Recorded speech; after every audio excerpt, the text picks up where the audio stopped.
안녕하세요, 별남입니다. 애플이 며칠 전 이벤트를 통해서 아이폰 13을 비롯해 여러가지 다양한 제품들을 공개했죠. 이번 이벤트에서는 아이폰 13의 여러가지 업그레이드와 같은 다양한 소식들을 전해드릴 수 있었어요. 심지어 최근에는 아이폰 13 엠바고가 풀리면서 해외 리뷰들도 나오고 있습니다. 그런데 여러분들, 이번 이벤트에서 애플이 아이폰 13에 대해서 알려주지 않은 사실이 있다는 걸 아시나요? 오늘은 사소한 것부터 큰 것까지 하나하나 알아볼게요. 먼저 첫 번째는 더 두꺼워진 두께와 더 무거워진 무게입니다. 이번 아이폰 13 시리즈는 이미 많은 분들이 알고 계시겠지만 실제로 더 무거워지고 더 두꺼워졌어요. 그래서 모델별로 과연 얼마나 더 무거워졌는지 한번 자세하게 알아보려고 합니다. 아이폰 13 미니 같은 경우는 무게가 5% 정도만 증가를 했어요. 원래도 미니는 가벼웠기 때문에 다른 모델에 비해서는 조금 무거워졌다고 해도 크게 문제는 없어 보입니다. 아이폰 13 일반 모델의 경우는 약 10g 정도 더 무거워졌습니다. 이것도 무거워진 건 맞지만 프로 라인에 비해서는 그렇게 심하게 무거워지진 않았습니다. 여러분들도 아시다시피 프로는 기존에도 사실 가벼운 무게가 아니었어요. 아이폰 12 프로 같은 경우는 기존에는 187g이었는데 아이폰 13 프로는 203g이 되었습니다. 무려 16g이나 증가를 했어요. 이렇게 숫자로만 말하니까 잘 감이 안 오시죠? 제가 예제를 하나 들어드릴게요. 이 무게는 삼성에서 나온 노트 20 울트라와 거의 맞먹는 수준의 무게입니다. 노트 20 울트라 좀 크고 무거운 편이었죠? 이제는 거의 비슷한 무게가 되었네요. 이렇게 프로도 굉장히 무거워졌는데 그럼 원래도 거대했던 프로 맥스 같은 경우는 얼마나 무거워졌을까요? 기존에 226g에서 이제는 238g이 되었습니다. 무려 12g이나 늘어났습니다. 12g이라고 하니까 크게 차이가 안 나는 거 아니냐 이렇게 생각하실 수도 있는데 스마트폰에서 12g 정도가 무거워졌다는 건 제법 크게 무거워졌다는 걸 의미합니다. 그리고 불과 얼마 전에 출시한 갤럭시 Z 폴드 3 있죠. 이 녀석의 무게가 270g입니다. 여기서 조금만 더 무거워지면 곧 따라잡을 수 있을 것 같아 보이는데 여러분들도 아시다시피 제가 12 프로 맥스를 쓰고 있거든요. 이것도 사실 굉장히 무거운 편이긴 한데 여기서 더 무거워진다고 하니까 손목에 상당히 부담이 있을 것 같아요. 전체적으로 이렇게 무게가 증가했는데 확실히 이번에 좀 많이 커진 배터리나 뭐 더 커진 카메라 섬 이런 것들 때문에 이렇게 증가한 것으로 보입니다. 이번 애플 이벤트를 보신 분들은 다들 아시겠지만 이번 아이폰 13 시리즈는 카메라 섬이 정말 큰 폭으로 증가를 했어요. 특히 프로는 정말 커졌습니다. 그래서 그런지 지난번 아이폰 12 때는 이 12랑 12 프로랑 케이스를 같은 사이즈를 사용했거든요. 그런데 더 이상 케이스도 같은 사이즈를 사용할 수 없게 되었습니다. 여기까지는 이번 아이폰을 많이 찾아보신 분들이라면 다들 아는 사실인데 그런데 카톡티도 굉장히 커졌습니다. 이벤트에서는 딱히 비교를 해주지 않았기 때문에 잘 모르셨을 것 같은데 12에 비해서 카톡티의 양이 상당히 증가했습니다. 카메라 섬 같은 경우는 저희가 예전 영상에서도 정리해드린 적이 있죠. 기존보다 위치가 조금 더 왼쪽으로 이동했습니다. 아무래도 카메라 섬이 커졌기 때문에 왼쪽으로 좀 이동을 시킴으로써 전체적인 비율을 맞추지 않았나 이렇게 생각이 되고요. 이번에 카메라에 대대적인 업그레이드가 있었기 때문에 이렇게 전체적인 사이즈, 카톡티의 사이즈도 모두 다 커진 것 같은데 뭐 카톡티를 싫어하시는 분들이나 카메라가 너무 큰 게 좀 별로이신 분들이라면 꼭 알고 계시면 좋을 것 같습니다. 이번엔 노치입니다. 노치? 노치는 줄어들지 않았나요? 네, 맞아요. 그런데 이 줄어든 걸 제가 굳이 다시 왜 언급을 하고 있을까요? 애플에 따르면 이 노치 사이즈는 기존보다 20%나 줄어들었다고 합니다. 하지만 매우 안타깝게도 이 노치는 옆으로는 줄어들었지만 높이가 좀 높아졌다고 합니다. 이게 약간 비슷하게 보이긴 하는데 뭔가 살짝 느낌이 이상하긴 했거든요. 어쨌든 현재 여러 전문가들에 따르면 이 노치의 세로 길이가 약간은 늘어났다고 합니다. 이 부분도 구매하시기 전에 알고 계시면 좋겠죠?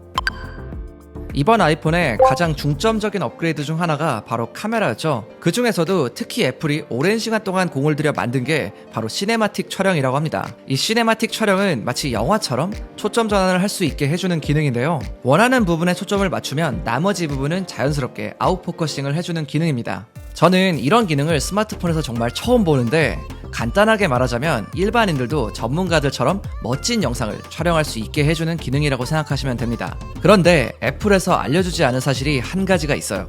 일단 시네마틱 모드는 모든 아이폰 13 시리즈로 촬영할 수 있습니다.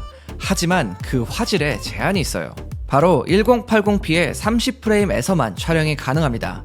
이 아래도 안 되고 딱 이 화질에서만 사용이 가능한 거예요. 그러니까 4K는 당연히 안 되는 거겠죠. 아무튼 이게 기술적인 문제인지 아니면 아이폰 14 때 4K까지 지원하게 만들려고 이렇게 제한을 해놓은 건진 모르겠지만 시네마틱 모드에서 아무래도 4K 촬영이 제한된다는 점은 다소 아쉽게 느껴지는 것 같아요. 이번 아이폰 13 프로 라인업에는 아직 출시가 되지는 않았지만 프로레스 촬영을 지원할 예정입니다.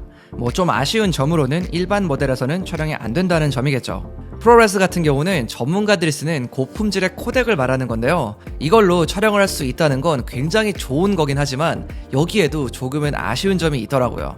만약 128GB의 프로 라인업을 구매하시게 되면 여기에 화질 제한이 있습니다. 이 프로레스 촬영은 128GB에서는 1080p에 30프레임에서 밖에 사용할 수가 없습니다. 4K의 프로레스 촬영을 하고 싶다면 최소한 256GB 이상의 옵션을 선택해야 돼요. 이렇게 만든 이유가 아마도 이 프로레스 촬영이 굉장히 용량 차지를 많이 해서 이렇게 만들어 놓은 것 같은데 그래도 이런 식으로 사소하게 끝나누기를 하는 건 솔직히 유쾌하진 않네요.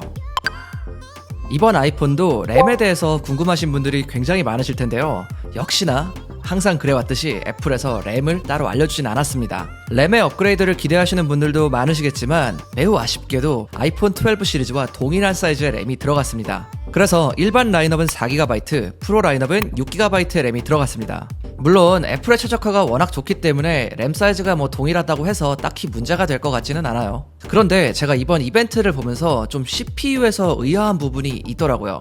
이번에 새로운 칩셋인 A15 바이오닉이 들어가긴 했는데 뭔가 좀 걸리는 부분이 있었어요.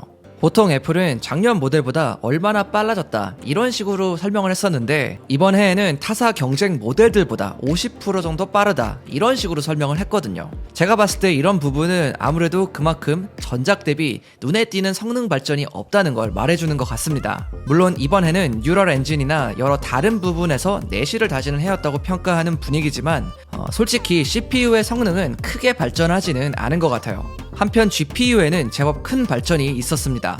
특히 프로에 들어간 5코어의 GPU는 전작 대비 상당히 발전했어요. 최근 나온 긱벤치 스코어를 보면 무려 14,000점대의 높은 점수를 가지고 있는데 스마트폰이라고는 정말 믿겨지지 않을 만큼 높은 성능이라고 합니다. 하지만 일반 모델에 들어간 A15 바이오닉 칩셋은 GPU 코어가 5개가 아닌 4개가 들어갔습니다. 사소한 끝나누기일 수 있지만 일반 라인업의 GPU의 경우 약 10,000점 정도의 점수대가 나왔다고 합니다. 이 두 칩셋의 격차가 거의 4,000점 이상 나는 건데 이 정도면 사소하다기에는 조금 많이 차이가 나는 것 같아요. 만약 게임이나 그래픽 성능이 정말 필수적인 분들이시라면 무조건 프로로 가는 게 좋을 것 같습니다. 자, 오늘은 이렇게 애플에서 알려주지 않은 6가지 아이폰 13에 관한 사실에 대해서 알아봤습니다. 최근에 엠바고도 풀리면서 해외 리뷰들을 좀 보니까 이번에 카메라 섬이 정말 커진 것 같더라고요. 특히 이 프로랑 프로 맥스에 들어가 있는 카메라가 이번에는 똑같잖아요. 근데 이 프로에는 이 핸드폰이 작아서 그런지 정말 크게 느껴지더라고요. 저희도 주문을 했기 때문에 이제 곧 제품이 도착할 예정인데 저희도 최대한 빨리 언박싱 영상 보여드리도록 하고요. 오늘 영상이 도움이 되셨다면 저희에게 구독과 좋아요 부탁드립니다. 제가 준비한 영상 여기까지고요. 지금까지 별남이었습니다. 바이.